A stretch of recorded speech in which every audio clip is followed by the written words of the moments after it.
उत्तीर्ण केल्यानंतर Maharashtra medical council जी allopathy डॉक्टरांची रजिस्ट्रिंग काउन्सिल आहे किंवा रेग्युलेटरी बॉडी आहे महाराष्ट्रासाठी, त्या काउन्सिलमध्ये त्यांचं रजिस्ट्रेशन होऊ देऊ नये ही आमची मुख्य मागणी आहे।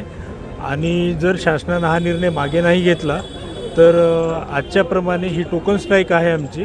भविष्यामध्ये आम्ही बेमुदत संपावर जाण्याचा इशारा देतो शासनाला आणि तसं राज्य IMAनं आम्हाला निर्देश दिलेले आहेत। जे नोंदी दिल्या जाते याला तुमचा आक्षेप काय आहे? ॲलोपॅथी हे वेगळं सायन्स आहे, याचा दर्जा वेगळा आहे। आम्ही होमिओपॅथी सायन्सचा आदर करतो, त्यांना वैयक्तिक विरोध नाही आहे, परंतु या पद्धतीने आमच्या महाराष्ट्र मेडिकल काउन्सिल रजिस्टरमध्ये नोंदणी करणे, प्रत्येकाची होमिओपॅथी वेगळी काउन्सिल आहे, आयुर्वेदिक वेगळी काउन्सिल आणि महाराष्ट्र मेडिकल काउन्सिल MBBS डॉक्टरांसाठी आहे। त्याच्यात शासनाने यांना रजिस्ट्रेशन देऊन हा चुकीच्या पद्धतीने अन्याय करत आहे आमच्या पॅथीवर आणि हे रुग्णाच्या पण आरोग्याशी ही हेळसांड आहे आणि धोकादायक खेळ आहे। हा बंद करावा, याची काही आवश्यकता नाही आहे आणि त्यांना स्वतंत्रपणे रजिस्ट्रेशन करू द्यावं, प्रॅक्टिस करू द्यावं, याचा आम्ही निषेध। मागणी झाल्याच्या नंतर काही काळ हा विषय थांबवण्यात आला होता, स्थगिती दिली होती। पुन्हा याला हा विषय मुळात न्यायप्रविष्ट असताना देखील शासनाने परिपत्रक काढून त्यांची रजिस्ट्रेशन नोंदणी आमच्या मेडिकल काउन्सिल रजिस्टरमध्ये केली आहे। याला आमचा विरोध आहे, हे करायला नाही पाहिजे।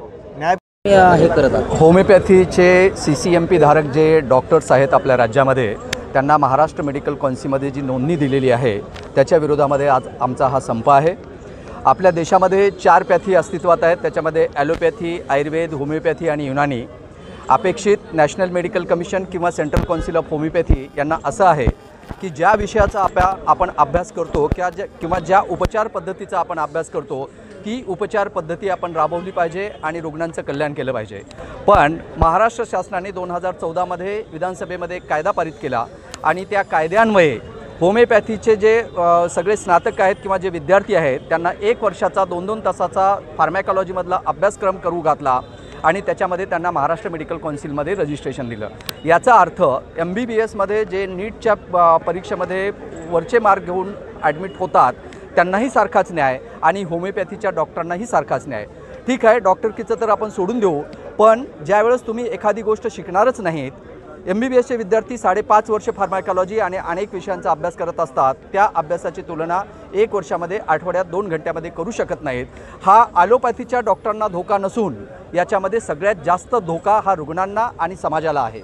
म्हणून आम्ही अशी शासनाला विनंती करत आहोत की ज्याच्यामध्ये तुम्ही शिकलेले आहात त्याच पॅथीची प्रॅक्टिस त्या डॉक्टरांनी केली पाहिजे की जेणेकरून त्याचा रुग्णांना नुकसान होऊ नये। म्हणून आम्ही महाराष्ट्र शासनाला विनंती करतो की महाराष्ट्र मेडिकल काउन्सिलमध्ये जी होमिओपॅथिक स्नातकांची जी नोंदणी केलेली आहे ती तात्काळ मागे घ्यावी।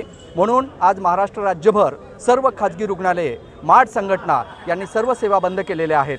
आम्ही ज्या सेवा बंद केल्यात त्यामध्ये रुग्णांची थोडी हेळसांड होणार आहे, त्याबद्दल दिलगीर आहोत, पण रुग्णांनी आणि समाजाने पण जो की त्यांचा आपल्या आरोग्यसेवेचा हक्क आहे तो अबाधित राखण्यासाठी आमच्या मागणीला पाठिंबा दिला पाहिजे आणि जेणेकरून महाराष्ट्र मेडिकल काउन्सिलमध्ये जी होमिओपॅथी डॉक्टरांची नोंदणी झालेली आहे ती शासनाने तात्काळ मागे घेतली पाहिजे। आम्ही सर्व पॅथींचा खरं जर म्हटलं तर आदरच करतो। प्रत्येक पॅथीचं आपलं रुग्ण प्रक्रियेमध्ये एक वेगळं महत्त्व आहे, ते ॲलोपॅथीचे डॉक्टर जाणतात, पण ही संमिश्र व्यवस्था आणून आपण आरोग्य व्यवस्थेमध्ये फार मोठा धोका निर्माण करत आहोत, याची जाण शासनाला व्हावी। म्हणून आज आम्ही दिवसभर आज 8 वाजल्यापासून ते उद्या 8 वाजेपर्यंत सर्व सेवा बंद ठेवण्याचा निर्णय घेतलेला आहे।